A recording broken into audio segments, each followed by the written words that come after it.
There's a wonderful parable that has gone around the circle for a while. I don't know if it's a true story or not, but it's a story they tell. The man got shipwrecked, ended up on a little island for years, like castaway. He's on this island, and finally someone comes and rescues him. He's in the boat, and they're leaving the island, and he's looking back at this place that's been his home for the last number of years. And the captain could see there were 3 huts there on the island. And so he asked this man, he said, what were the 3 huts for? And he said, well, first one is where I lived, and the second one was my church. Well, what was the third one for? He said, that was my first church until I got mad at it and I left and built a new church. He's all by himself on an island, and he's in a church by himself, and he gets mad at his own church and has to build another one. Maybe you've had your own issues with the church along the way. We've all had, I think. I'm a pastor. The last year at church. We have a wonderful church, but we all have issues with the church. What do you do when you're mad at the church? President of the university back a few years ago, I was at La Sierra. We were at another church. I won't go through all the details, and we were sitting at a meeting. And I was sitting between that president and another pastor from another church, and somehow that pastor was upset at our university. I don't remember what he was upset about, but he began to lean in front of me and began to argue with the president and talk about how the university wasn't what it should have been and his own very conservative agenda. And it was difficult, and I finally said, let's talk about it later. As the president and I walked out onto the parking lot on the way to my car, he just said to me, just out of frustration, if that's the church, they can just have it. They can just have it. I'm not sure I want to be part of a church that has that kind of attitude and those kinds of people. What do you do when you get mad at the church? But I said to him, we can't leave. If you and I leave, then the church becomes those people. We cannot. We want to work together to make the church what it ought to be, a church that will honor God. I was back in Maine doing camp meeting one time years ago, and we had wonderful people there. But I was preaching the first couple nights on grace, and sermons I've preached here, I'm sure, on Flame of Truth, when the reaction wasn't what I usually get. People usually are very warm and encouraging. Oh, we love that picture of God. Thank you for the story of grace. But there were nice remarks, but not typical. So the third night I said, I better preach a good standard sermon on living a godly life and keeping the commandments, and we need to uphold the standards. Oh, that's what they wanted to hear. Long line after the meeting. Thank you, Pastor. Thank you. That's what we needed to hear. We need more of that. Do some more of that tomorrow. I had to go up to sign autographs for a book that I had at that time. And as I walked into the bookstore, some man caught me there at the door, and he said, that was very good tonight. That's what we need, more of that. Keep up the standards, uphold the standards of the church. And then he said, tomorrow night deal with jewelry and women wearing pants. Women wearing pants? You want me to preach about that? I got back in the car with my wife, and I said, we're not in our church in California anymore. These were wonderful people. I'm not trying to say anything about that. But this is church with a wide variety of people who have a different point of view, who come from left and right and middle. And sometimes you get mad at the church when people are judgmental. There's too much politics or too many rules. Church is boring. What do you do when church disappoints you and you are bored or bummed out or burned out on the church, as someone said? I just got back from Africa. The church headquarters is a few miles away from this college that I've been helping. And the president told me it had a little incident where the president of our headquarters church, I won't go into any more details than that, somehow he had been voted out as the leader of the church. And as the president, somehow he had acquired a car. And I think probably, they felt like the president had a car, so they needed to help him have transportation. He hadn't put any money into the car. The church had paid the money for the car. It was the church's car for his use. But when he got voted out, he wanted to keep the car. And so they tried to say to him, if you can produce any receipts or cancel checks where you have paid anything for the car, we'll negotiate. He could not produce anything, but he wanted to keep the car. And so he came out to teach at the college, be in the religion department. But here he was, basically hadn't stolen the car from the church. And so finally the college had fired him because he was not being honest. And he refused to leave his job. He said, you can't fire me. He refused to leave his house on campus. Very difficult. And now he was suing the church. What do you do with these stories? We could tell 100 stories. You could tell stories when you've been disappointed with the church. What do you do when you're upset with the church? Well, we want to talk about this a little bit today. Daniel chapter 2 is a passage from the Bible that you're all familiar with.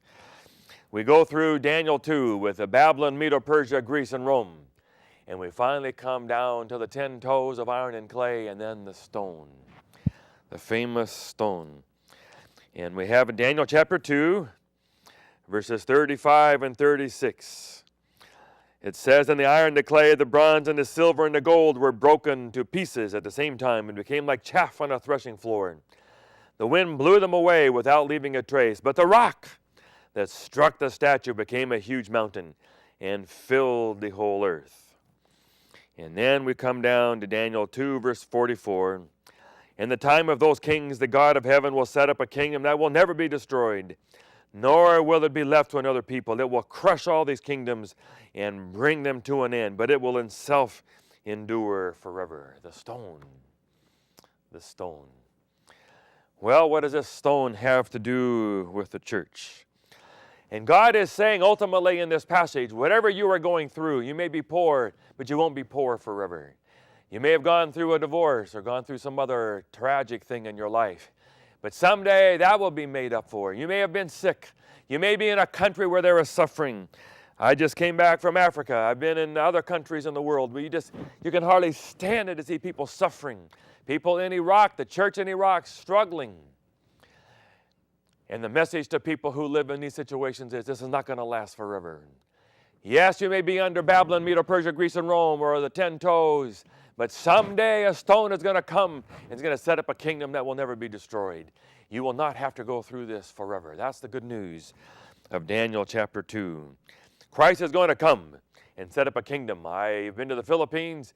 I was supposed to go this summer to this island, Leyte, where MacArthur landed. I've been on Corregidor, where he had to stay in the tunnel. They have a whole display now where MacArthur was.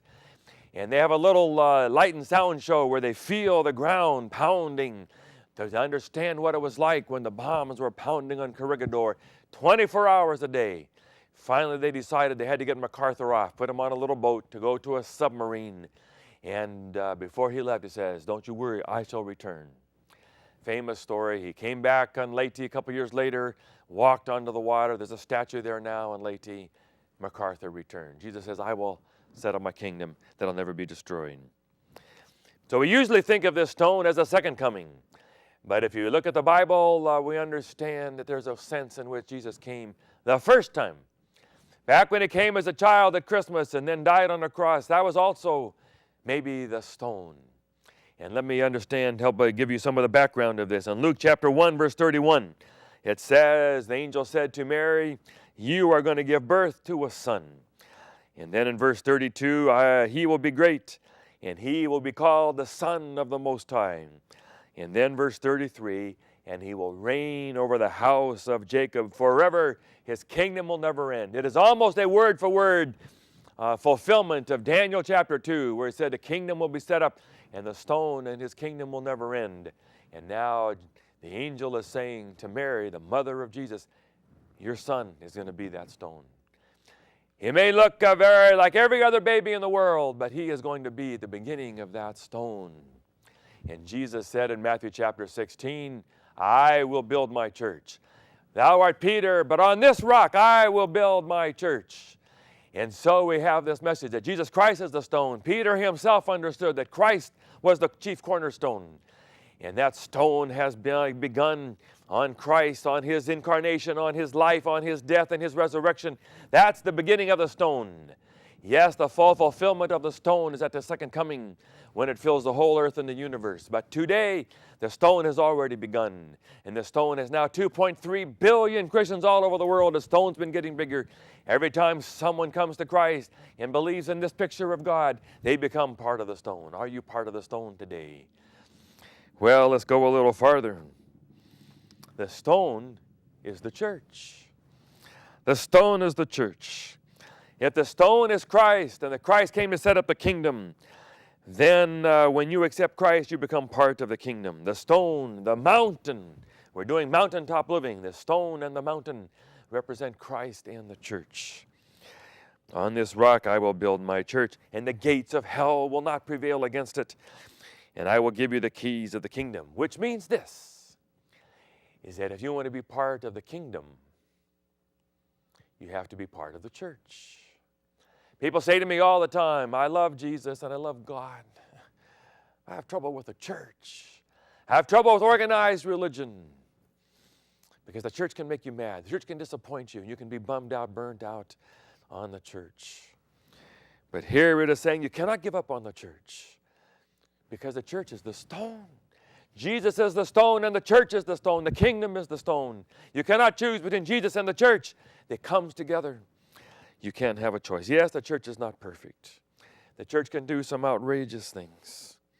I choose to stay with the church because the church is the stone. The church is the kingdom. You may not agree with everything of the church. Maybe you might call it a lover's quarrel or the loyal opposition, where we're constantly trying to work with the church and the leaders and the pastors to have the church be better. But we're still part of the church. Don't give up on the church. I preached in an earlier Flame of Truth on Romans 16, that the idea that there is a church, Romans 16, where Paul wrote to all of his friends, and he said, greet so-and-so, greet so-and-so. The people that he had spent 25 years with, been in prison with, been shipwrecked with, who brought food to him in prison, the people he had done life with. And I said to you, do you have a Romans 16? I have Romans 16 all over the world. All the churches where I have pastored, California, Oregon, Chicago, now La Sierra, places where I've spoken, places I've done camp meetings and weeks of prayer and evangelism, and just done life with. I email people all over the world every day, part of my Romans 16. You need a church, you need a stone, be part of the kingdom. Remember the joke that someone told about the guys doing the bungee jumping business down in Mexico? They put their platform up, they hooked the bungee rope. First guy jumped, didn't come back for 40 minutes. Finally came dragging up. Some Mexicans were down there watching, and he got up. He was all beat up, and they said, where have you been? And the guy says, what's a piñata? When they saw him bouncing, they thought it was a piñata, and they hit him. It's a joke. It's not a very nice joke. But it's what happens to so many people. Maybe it's happened to you. You've been part of a church. You got excited about Jesus, and you joined the church, and you got baptized, and people were nice. And then you found the humanity of the church, and you got disappointed by the church. But the message of Daniel 2 is the stone someday is going to set up a kingdom that will never be destroyed. And that's the church. It's the kingdom. Don't leave the church. When I was in Chicago, I used to watch Michael Jordan play basketball. And he was the best. Incredible. But I have used as an illustration, if you took all the moments where Michael Jordan did not make the shot, where he missed the shot, or he missed the ball, or kicked the ball out of bounds, or his opponent was able to score against him. If you just took those moments and made a video out of them, you would say, who is Michael Jordan? Get him out of the league. He doesn't deserve to be in the NBA. If you left out all the shots he made and all the rest. And if you just focus on the things where the church makes mistakes, where the church disappoints you, and you never focus on all the moments of worship, on all the schools and all the orphanages and all the hospitals and all the ministries all over the world where we take shiploads of food and medicine all over the world. We are doing those things, even as a local church. Every time someone goes from not being a very nice person to being converted to becoming a godly person, all those moments, if you cut those out, you would say, forget about the church. But you have to hold on to those moments that are precious, that show you what a church is all about. Don't leave the church. Don't give up on the church. Well, what can we learn about the church from this mountain in Daniel 2? Number one, the church is going to be huge. Sometimes we quote the one verse that says, the broad road goes down to hell and thousands that go down that road, but only a few find a straight and narrow gate that goes up to heaven. And maybe by comparison, it's going to be few. But here it says in Daniel chapter 2, verse 36, the mountain fills the whole earth. The church, the kingdom is going to be all over the world. It's all over the world today. 2.3 billion Christians. There are going to be hundreds of millions of people that are going to be in that final church. They're going to go onto the cloud and be with Jesus forever. Abraham said that his descendants were going to be like sands of the sea, the stars of the sky. She started with one, Jesus. Then it became the 3, and then the 12, and then the 70, and then the 500, and then 3,000 were baptized at Pentecost, and then 5,000. And now it's gone all over the world, every country of the world. You can meet somebody as a fellow brother and sister in Jesus Christ, the church. A young pastor said to me the other day, he said, if the church doesn't change, if the church doesn't move with the time, the church is going to die. Well, the church, yes, has to change. I'll agree with that. But the church is not going to die because Daniel 2 says it's going to be the stone and the mountain that'll fill the whole earth. It's going to be all over the universe, millions and billions. Revelation 7 says the great multitude that no man could number. They can number 200 million then in the next chapter. So it has to be greater than 200 million. No man can number the great multitude. Number 2, the church is inevitable. Sometimes people think maybe all these prophecies about the church are conditional. That what if the church doesn't fulfill its conditions, then maybe the church could die out. We're always one generation away from being a ghost town. But it says, Christ's Object Lessons, page 67, when the character of Christ is perfectly reproduced. What if it never happens? Will the church die? But it says, when? Matthew 24:14, when the gospel of the kingdom shall be preached into the whole. When, not if, when. It's inevitable. This mountain is going to do it. Just as sure as there was Babylon and then Medo-Persia and then Greece and then Rome, then we are sure that someday the stone is going to come. There's no doubt about it. The prophecy has been fulfilled absolutely for 2,500 years. The final victory is going to come. And then finally, number 3, it'll all be grace-oriented. You think about what the church is going to be like.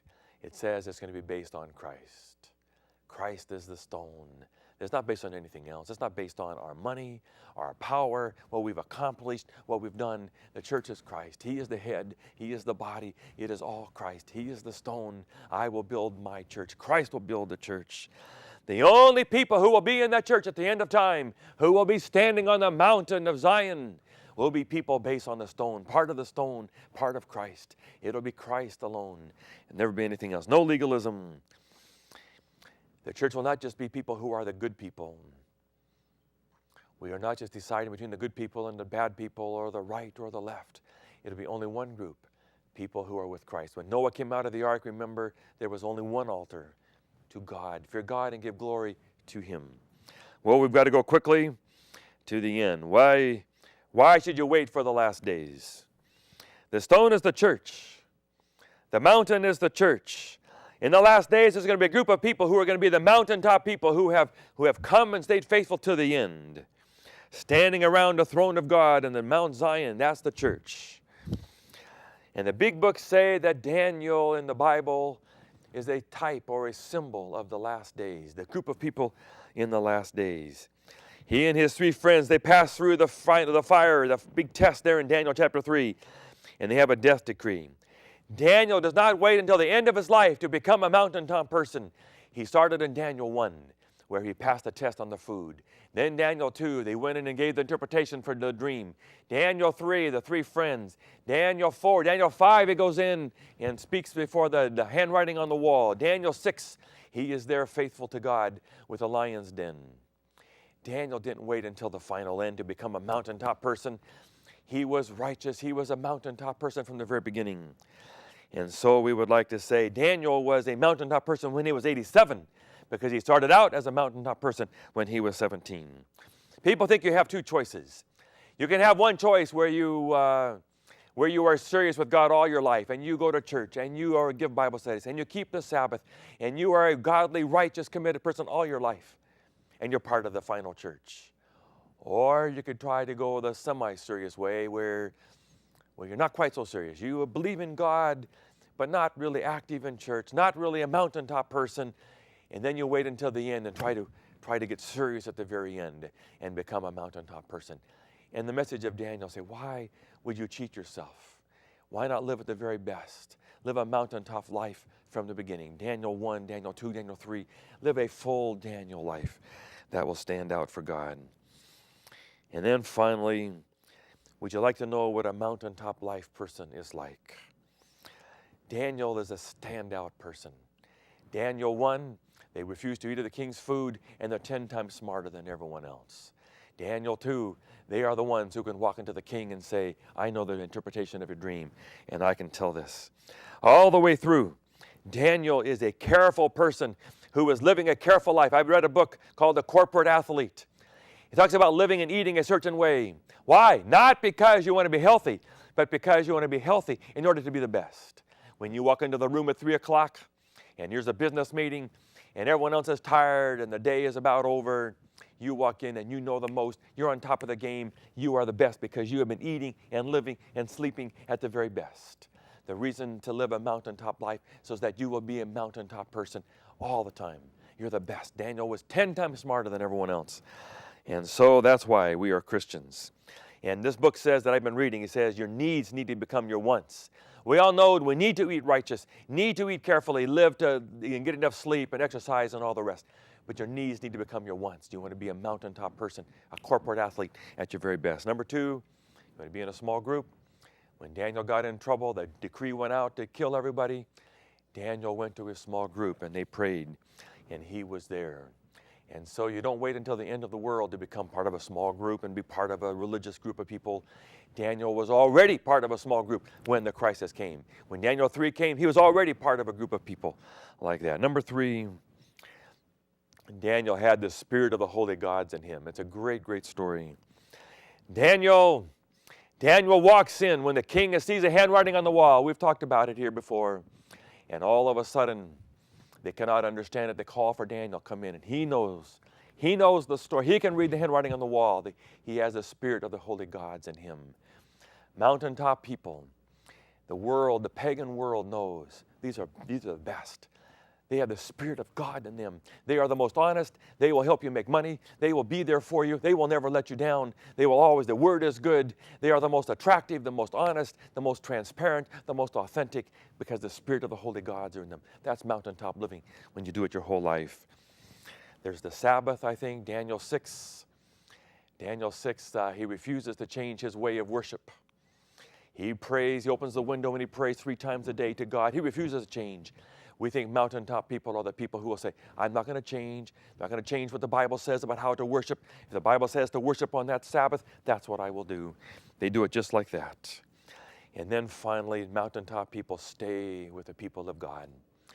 Daniel in Daniel 9, at the end of his life, he is afraid that God is going to extend the time when Daniel's people, the Jews, are going to be stuck in Babylon, and not get to go back to Israel. And he begs God, let me go with him. God, your temple is being desecrated. We are the people of your name. Let us go. Daniel is successful in a pagan world. He doesn't have to go back to Jerusalem to be on top. But he is still part of the people of God. He is a Jew. He is part of Israel. And he still identifies with his people. And so I want to say Daniel has the best of all 3. He prays in the window. He has a private walk with God. That's part of being a mountaintop person. He's in a small group. When the time comes, he's part of a group. And number 3, he's part of a movement of people. You need all 3. To be a mountaintop person, you're part of the church. Yes, you have a devotional life where you're all by yourself. You open the windows and you pray. Yes, you're part of a small group. But you still need to be part of the larger church of the world, the stone, the kingdom. Don't leave the church. Don't get mad at the church and leave. Stay with the church. And so I just want to give you one last illustration of how the final judgment is going to be, the group of people. I won't tell you the long, long story. It's a story about Eric B. Hare. Was a missionary in Burma. We were next door in Thailand. He was in Burma years and years ago in World War II. And so the story goes that their day came when they were going to be moved out of Rangoon and have to go away to the prison camp. To make a long story short, he had to walk away with nothing. All kinds of rich people came wanting to give their money and their furniture and their belongings to the church. Too late. Why didn't you give it to us when it could have done some good? You could build a hospital. Too late. That'll be what happens in the last days, when people too late come and want to join, want to be a part of it. Came down to the end, they put the people in 2 camps. And it was interesting, he said, the people sort of sorted into 2 camps on their own. There were people over here who were the church people, the missionary people. Then there were the people who were fighting. And he began to play his trumpet. They began to sing hymns. And some people couldn't, no, we don't want any music like that. And they went to the other group. No one said, you're here, you're there. People themselves chose to be with this group and then that group. And then the final part of the story. There came a time when the buses came to take them. They'd been walking first. At first, the first 2 buses came, and the missionary people, the Christians, were going to get on the bus. But these other people who were fussing and secular and mad and arguing and drinking all the time, they said, no, these are our buses. And they got on, they crammed on the buses, and they took off while all the church people were standing behind. A few minutes later, some nice buses came, beautiful cushioned seats, very comfortable buses, and the church people got on those buses.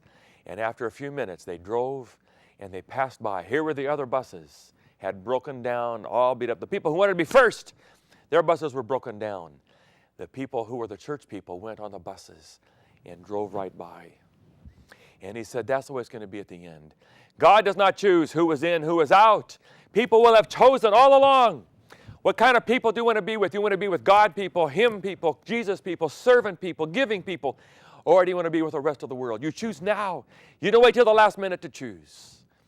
Are you on the left or the right, the sheep and the goats? Be part of the church, part of the stone and the mountain. God bless you.